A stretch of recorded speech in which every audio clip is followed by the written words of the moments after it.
She walked into the dealership wearing jeans and a simple white t-shirt, inquiring about a luxury car. The salesman looked her up and down with disdain. "I'm sorry, but I think you're in the wrong place," he sneered, gesturing toward the exit. "These vehicles start at $300,000. As other staff members snickered and customers stared, her face flushed with humiliation. She left without a word. The next morning, a gleaming Rolls-Royce Phantom pulled up outside the dealership. When the back door opened, the salesman's jaw dropped. He never saw it coming. Before we dive in, don't forget to like and follow for more powerful stories that will stay with you. Now let's begin. The sleek facade of Pacific Lux Motors, nestled in the heart of Los Angeles, gleamed beneath the early Californian sun.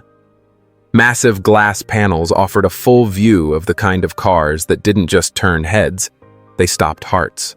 Lamborghinis, Rolls-Royces, McLarens, and limited-run Ferraris lined up like a billionaire's toy box.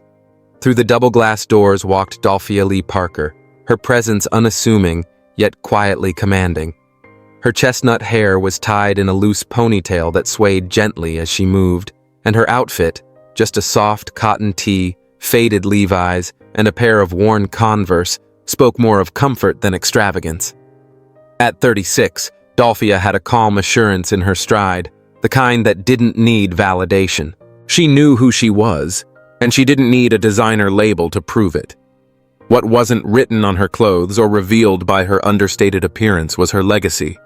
Dolphia was the visionary behind the Parker Trust for Neurodiverse Children, a nonprofit that had given voice, hope, and opportunity to thousands across the country. Long before marrying into the old money Parker family of Santa Barbara, she'd built the organization brick by brick, driven by her background in developmental therapy and an unshakable desire to make a difference. As she stepped further into the showroom, her gaze immediately landed on a deep, obsidian blue coupe, polished to perfection. It was the kind of car her younger sister Rachel had always daydreamed about. Now, after surviving a brutal battle with breast cancer, turning 40 felt like a personal triumph. Dolphia wanted to mark it with something that wasn't just luxurious. It was celebratory. She could easily make the purchase. Years of tireless work and wise investments had given her financial freedom, but almost no one, including those in this showroom, could guess that. From across the floor, Blake Thompson, the dealership's lead sales executive, adjusted his tailored navy suit and ran a hand over his precisely styled hair. A decade in luxury auto sales had taught him one thing. He could read buyers in seconds. And when he saw Dolphia's sneakers and no-name jeans, he didn't see a potential sale. He gave a smug glance to his coworkers, lips curving into a half-smile. "This should be interesting. Good morning," he said coolly. Dolphia returned a polite smile, just as a younger salesman approached. "Hi there! Welcome to Pacific Lux Motors. I'm Daniel. Is there something you're looking for today?" Before she could answer, Blake stepped in with practiced smoothness. "I've got this one, Daniel," he cut in, then turned to Dolphia with the kind of look reserved for people asking for directions. "You lost, ma'am?" And just like that, what should have been a simple visit to a car dealership turned into a day neither side would forget. "Actually," Dolphia said, her tone even but warm, "I'm interested in that midnight blue coupe over there." She pointed toward the $285,000 showpiece displayed on a raised turntable, its sleek design catching the sunlight like water. Blake's smile twitched. He'd seen it before, people stopping in for a glimpse of fantasy before returning to reality. With sales targets breathing down his neck and a trio of high-profile clients expected later, he wasn't about to waste time. "That's the 2025 Azure GT, only 15 made this year," he replied slowly, like speaking to a tourist. "Perhaps I can walk you over to our pre-owned inventory. It's just a few blocks east." His gaze flicked down to her shoes, then back up with muted judgment. Dolphia caught it. She always did, but she didn't flinch. She'd long ago made peace with living beneath the radar. Minimalism wasn't her mask, it was her freedom. "I'd really love to take a closer look at that one," she said, her voice still composed. Would it be possible to see the interior? Blake's demeanor darkened ever so slightly. Behind him, two junior salesmen smirked at each other knowingly. The Azure is available by appointment only, he lied without hesitation. Our high-profile clients usually prefer a private showing. At that moment, a couple stepped in, head to toe in Gucci and Burberry. Blake lit up, his entire posture changing like a stage actor switching roles. "Excuse me," he said to Dolphia, barely making eye contact. "Feel free to grab a brochure. Daniel can help you with that." He made his way toward the arriving couple, arms wide in polished charm. "Mr. and Mrs. Harrington, always a pleasure to have you back." Meanwhile, Daniel, barely in his mid-20s and swimming in a suit clearly meant for someone bigger, walked up to Dolphia Lee Parker with a mixture of sympathy and unease. "I'm really sorry about that," he murmured. "Would you like me to walk you through the Azure?" "I would, thank you," Dolphia replied gently. As Daniel launched into a detailed rundown of the luxury coupe's performance and tech specs, Dolphia's gaze drifted toward Blake, who was now escorting the Harringtons directly to the same vehicle he had just labeled appointment only. He opened the car door with theatrical flair, gesturing grandly for Mrs. Harrington to slide into the driver's seat. "This is our limited-run Azure GT," he said with syrupy pride. Dolphia watched the display calmly, then turned to the anxious young salesman beside her. "It's all right," she reassured him with a soft smile. "I understand how this kind of place works." Across the expansive showroom, Blake continued his well-practiced pitch, full of exclusivity and urgency. "There's an 8-month waiting list on this model, but I've reserved one for clients like you," he said smoothly. Mrs. Harrington traced a manicured finger along the hand-stitched leather. "It's gorgeous, but I'm not sold on the color." "We can absolutely talk about custom specs," Blake replied quickly. "Everything is possible here." Dolphia stepped closer, now standing within comfortable earshot. "Excuse me," she said calmly. "I was actually hoping to ask about purchasing this vehicle." Blake turned, his smile vanishing as color rose in his face. "As I said earlier," he replied tersely, "this car is currently being shown to these customers." "Maybe try coming back another time, or like I mentioned, we have a used lot down the block." The Harringtons shifted awkwardly, glancing between the two of them. "I'm specifically interested in this car," Dolphia said, her voice steady, "for my sister's birthday next month." Blake pulled slightly away from the Harringtons and leaned in, lowering his voice with poorly masked irritation. "Look, I get that people like to dream, but this is a serious dealership. That car costs more than most people's homes, and I've been polite, but you're disrupting a real sale." Other shoppers had started to pay attention, their conversations stalling as the tension grew. Daniel lingered nearby, clearly unsure if he should intervene. "I'm ready to make a full cash payment today," Dolphia responded, her expression composed. And that was when Blake's practiced poise shattered completely. He let out a short, dry laugh that echoed in the cavernous room. Heads turned. "A cash purchase? Are you serious?" His voice climbed just enough to draw more ears. "This isn't a flea market. That car costs over $280,000. People who can actually afford cars like this don't come in here dressed like—" He waved dismissively at her white t-shirt and sneakers. "That." Dolphia's cheeks flushed, not from shame, but from a quiet, rising anger. Not for herself, she'd dealt with condescension before, but for every person who'd ever been underestimated based on how they looked. "I believe my money spends the same as anyone else's," she said softly. Blake stepped closer, looming now. "Let's make this crystal clear," he sneered. "You're wasting my time, and frankly, you're making a fool of yourself. Either come back with an appointment, dressed like someone who belongs in a place like this, or please leave the showroom." The space went dead silent. The Harringtons stepped away from the Azure, their faces stiff with discomfort. "Is there a problem here?" came a new voice, even and authoritative. It was Richard Mason, the dealership's owner, drawn over by the rising tension. Blake snapped to attention, smoothing his tie. "No problem at all, sir. Just explaining to this lady that we operate by appointment for serious buyers. Richard Mason took a quick but measured look at the scene. Dolphia's calm expression, Blake's flustered posture, the nervous quiet of the crowd. It was clear from the look on his face exactly where he stood. "I see," he said after a pause. "Ms. Parker?" "Dolphia Lee Parker," she corrected softly. "Ms. Parker," he repeated, voice tightening. "Perhaps there's been a little confusion. Our clientele usually, well, they understand the exclusivity that comes with vehicles like these."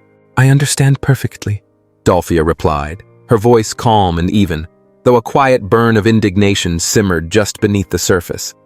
"Your sales manager made your policies crystal clear." Blake stepped in once more, words soaked in patronizing sweetness. "If you're actually interested, which, let's be honest, seems unlikely, you're welcome to call ahead next time.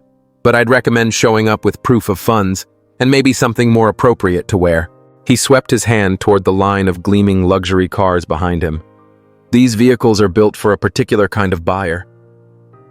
A ripple of murmurs moved through the growing audience. Someone stifled a laugh.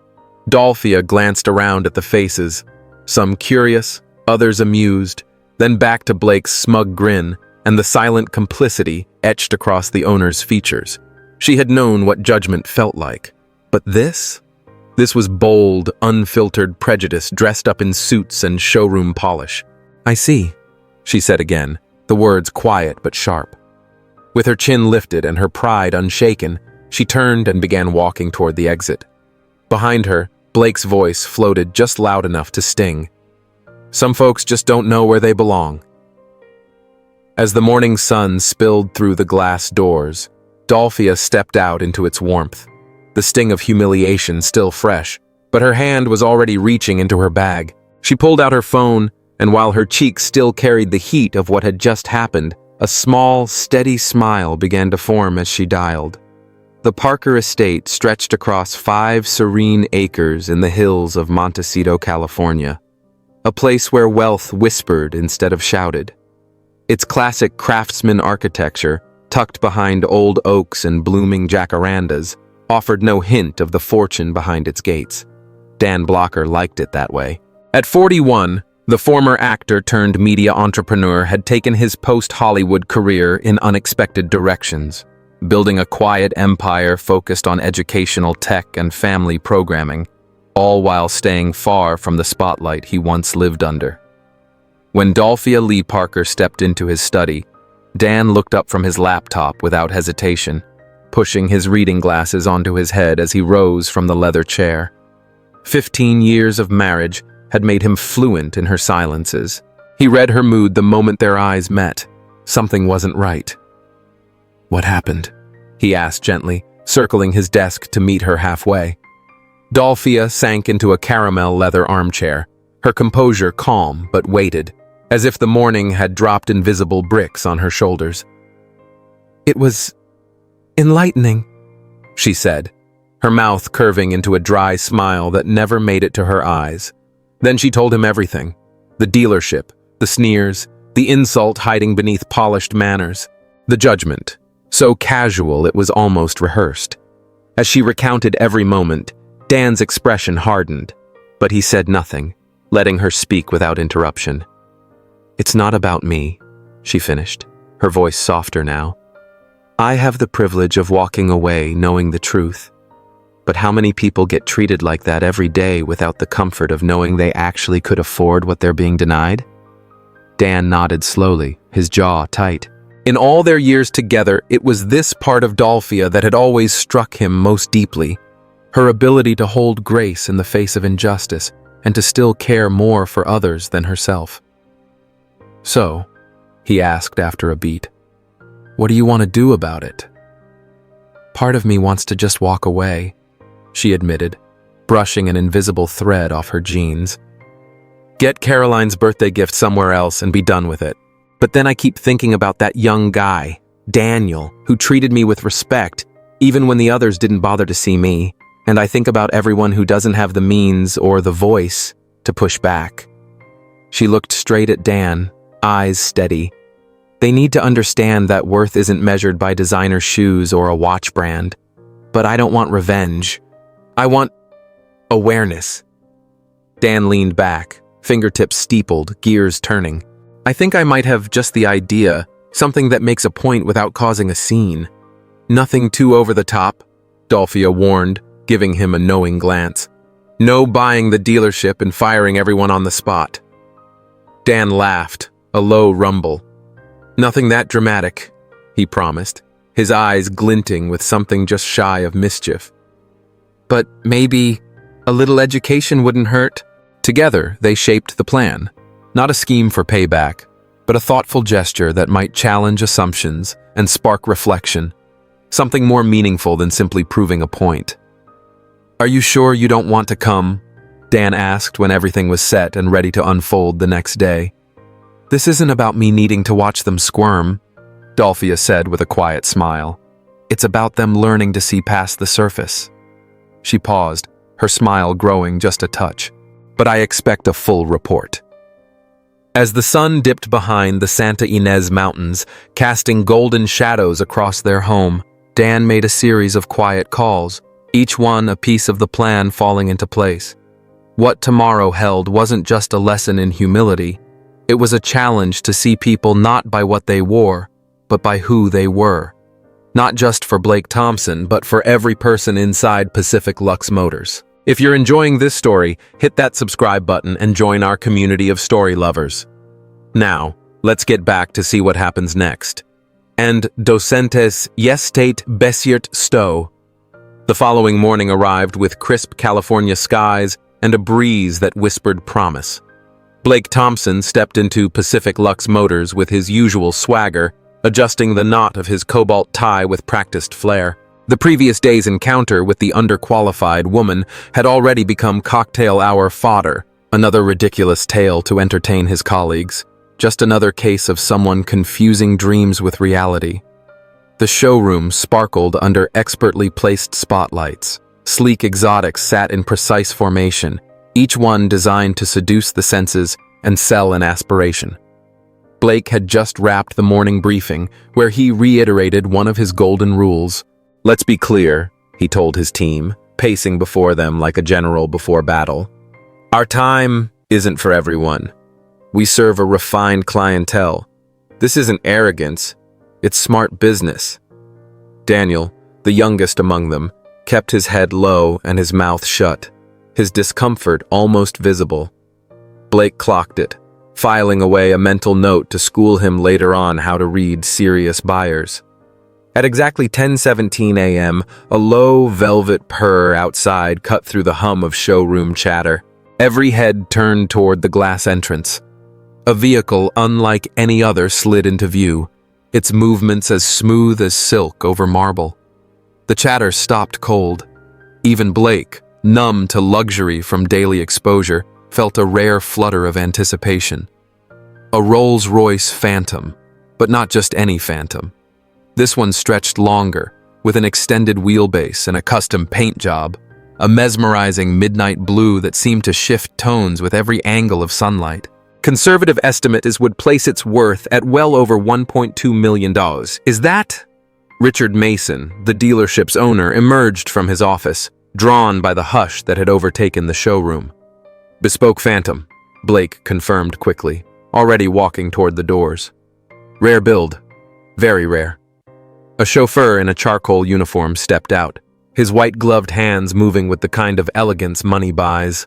He rounded the car and opened the rear door with ceremonial grace. From within emerged a man who didn't need to announce himself. He carried authority like a tailored coat, effortless, intentional. Tall and solid, with a quiet confidence in his step.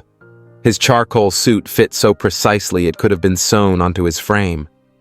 His salt and pepper hair was groomed with military precision. His wristwatch peeked just subtly enough from his cuff to suggest it could fund a college tuition. Blake's instincts snapped into overdrive. This wasn't just a wealthy client. This was the kind of man who didn't buy cars. He bought relationships, fleets, influence, repeat business worth entire quarters of commission. "Good morning, sir. Welcome to Pacific Lux Motors," Blake called out, inserting himself before anyone else could move in. "Blake Thompson, sales manager. It's a real honor to have you here today." The man's face remained unreadable as he extended a firm hand, offering a smile so polite it stopped just short of being warm. "Dan Blcoker," he said simply. Blake blinked. The name rang a faint bell in his mind, but he couldn't quite place it. The moment the Rolls-Royce Phantom pulled to a silent, majestic stop outside Pacific Lux Motors, Blake Thompson felt something shift in the air, something reverent. But when the passenger door opened and Dan Blcoker emerged, it wasn't just the car that caught his attention. It was the man himself. Blake's jaw nearly dropped. "Oh my God," he muttered under his breath, momentarily abandoning all composure. He knew that face, grew up watching it. "That's Dan Blcoker," he whispered to no one in particular, heart pounding like a fanboy at a Comic-Con sighting. His mind flashed to Bonanza, to Hoss Cartwright's larger-than-life warmth, to reruns on Sunday afternoons with his dad. Blake had admired him for years. Hell, he'd even once dressed as Hoss for Halloween. Gathering himself, he straightened his jacket and smoothed down his tie, slipping back into his role with a practiced grin as he strode forward to intercept the legendary guest. "Mr. Blcoker, it is truly an honor. I can't tell you how much I've admired your work over the years. What brings you to our humble showroom this morning?" He gestured grandly. "Perhaps I could walk you through our newest arrivals. We just received a limited edition from McLaren's bespoke line." Dan lifted a hand gently, cutting through the pitch with quiet authority. "Actually, I'm here for something specific. The Azure Coupe, midnight blue." Blake's grin widened, already imagining the commission possibilities. "Ah, excellent choice, sir. That's one of only 15 made this year. I'd be more than happy to show it to you. It's actually right over—" "I know exactly where it is," Dan said, his tone cool, controlled. "My wife was here yesterday. She expressed interest in it." Blake blinked. The smile stayed, but his confidence wavered just slightly. "Your wife?" he echoed. "I'm not sure I recall. Perhaps another associate was helping her?" Dan's eyes hardened, his voice now colder than the AC running through the glass walls. "No, Mr. Thompson, you helped her. Or more accurately, you refused to." He let the weight of the words settle before continuing. "Dolphia Lee Parker. Jeans, white tee. You suggested she might feel more comfortable browsing the used lot." Blake's face drained of color. Behind him, Daniel, standing awkwardly by the entrance desk, let out a soft gasp. "Mr. Blcoker, Blake stammered, his polished sales rhythm cracking. "There must have been some sort of misunderstanding. We pride ourselves on welcoming everyone." By then, Richard Mason, the dealership's owner, had stepped out of his glass office, sensing trouble brewing. "Everything all right here, Blake?" Dan turned toward him slowly. "Mr. Mason, I presume." "Yes, Richard Mason," the owner said, trying to recover his usual charm. "Welcome to Pacific Lux Motors." "Thank you," Dan replied, his voice calm but cutting. "I was just informing Mr. Thompson that my wife visited your dealership yesterday. She was interested in the Azure Coupe as a gift for her sister, but instead of being assisted, she was dismissed and insulted." Richard's face fell. I'm sorry to hear that. I believe I overheard part of the conversation, but I wasn't aware of the full situation." Dan nodded slowly. "Let me fill in the gaps for you. Your sales manager made it clear, explicitly, that people like my wife don't belong here, based solely on what she wore." By now, the showroom had grown unnaturally quiet. Other salespeople, assistants, even a few early bird customers had stopped and turned. The silence was thick. "Mr. Blcoker," Blake began, desperation bleeding into his tone. "If there was any confusion, I assure you—" "It wasn't confusion," Daniel said suddenly. His voice was small but resolute. Everyone turned toward him in surprise. Even Daniel looked startled by his own boldness. Ms. Parker was respectful, direct, and clear about the car she wanted to see. She was dismissed multiple times because of how she looked. I watched it happen. Blake's jaw clenched as he threw Daniel a murderous look, but the damage was done. Dan turned back to Richard. "You know what's funny?" he asked quietly. "My wife, Dolphia, founded the Parker Foundation for Children with Special Needs. She's been running it for nearly 2 decades, long before I met her. She's raised over $50 million for medical equipment, therapeutic programs, and accessible learning technologies." He paused, letting the truth sink into the marble floor. "She dresses modestly because she chooses to. It helps her stay grounded, in touch with the families she serves. It's who she is. And it's one of the many, many reasons I love her." Richard Mason had turned pale, his mouth opening but offering no words.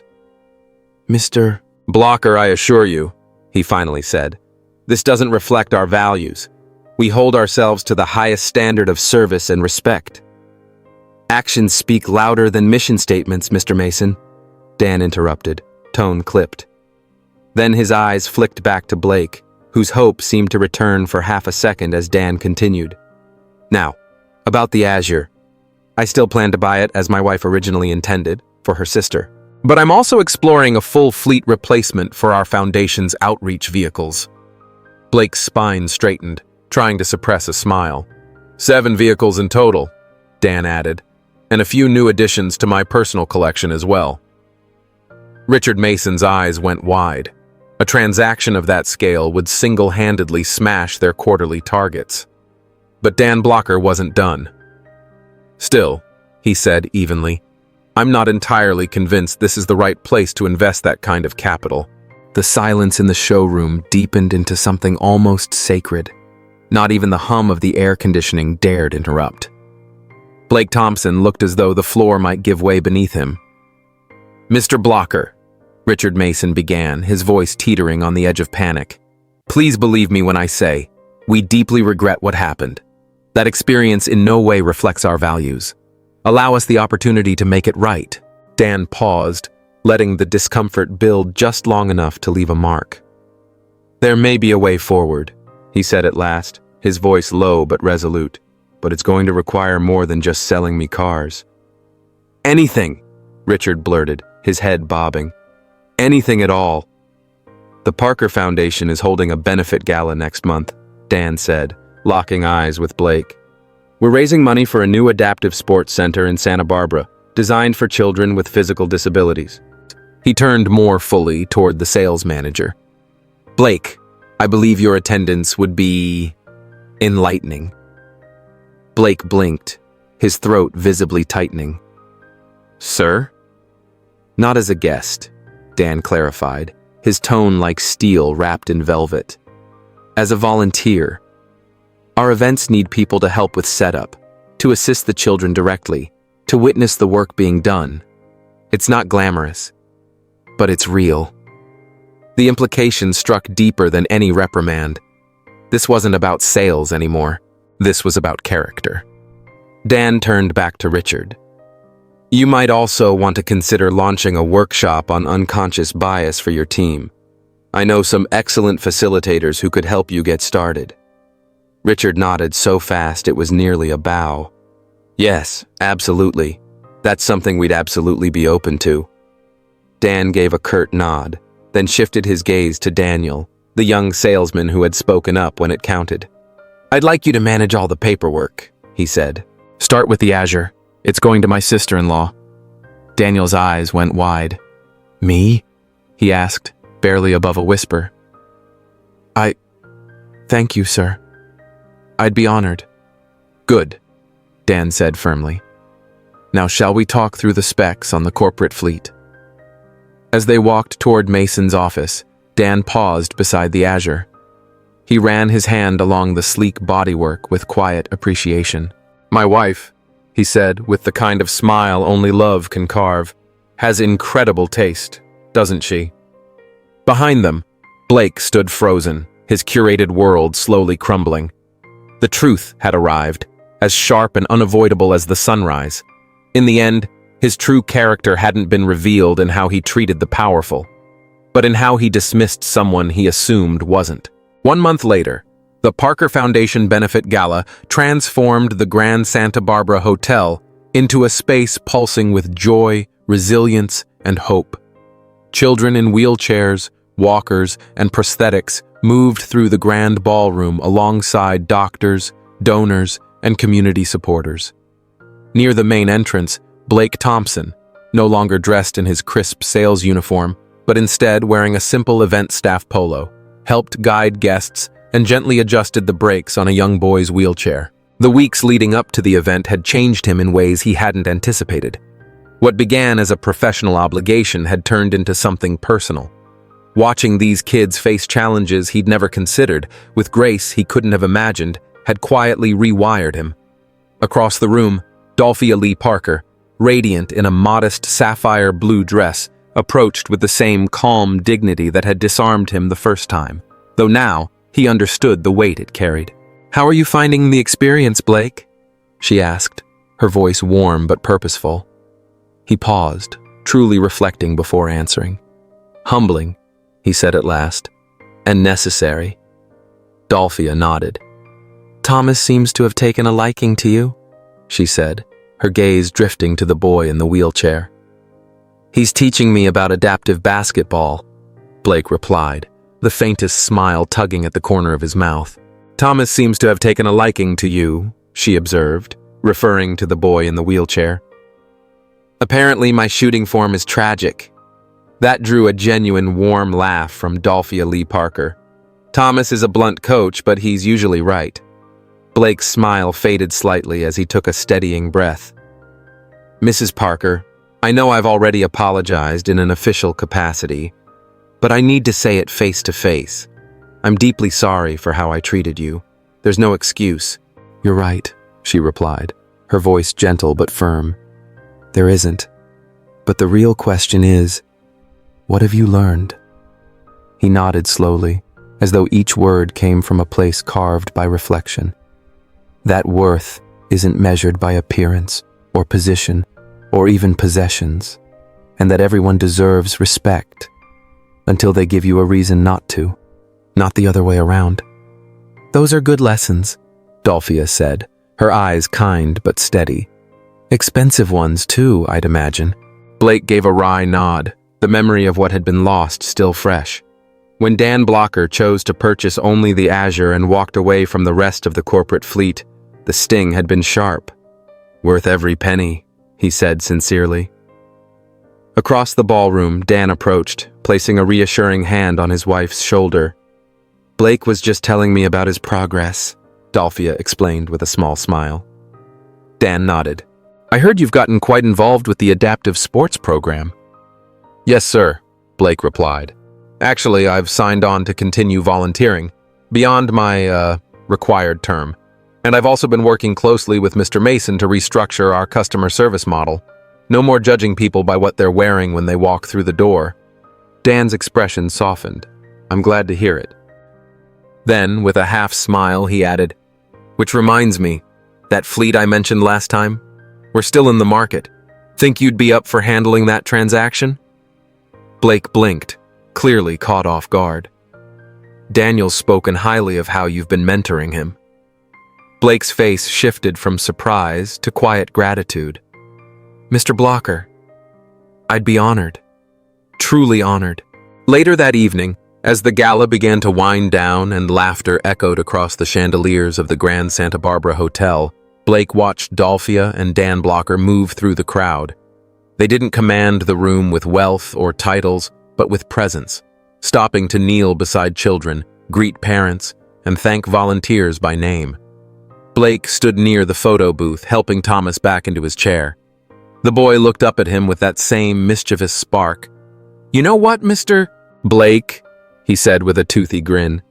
"You're pretty cool for a grown-up." Blake chuckled. "Coming from you, Thomas. That's probably the nicest thing anyone's said to me in years." And he meant it. We all judge, don't we? It's easy to size someone up based on clothes, cars, posture, polish, but as Blake Thompson learned, sometimes the people who look the most ordinary are the ones who can change your world. If this story moved you, hit that subscribe button. We'd love to hear from you in the comments. Have you ever misjudged someone based on appearances? Or been misjudged yourself? Your story might open someone else's eyes. And remember, the truest measure of wealth isn't what's in your bank account. It's how you treat others when you think no one important is watching. See you in our next story, where another powerful lesson awaits.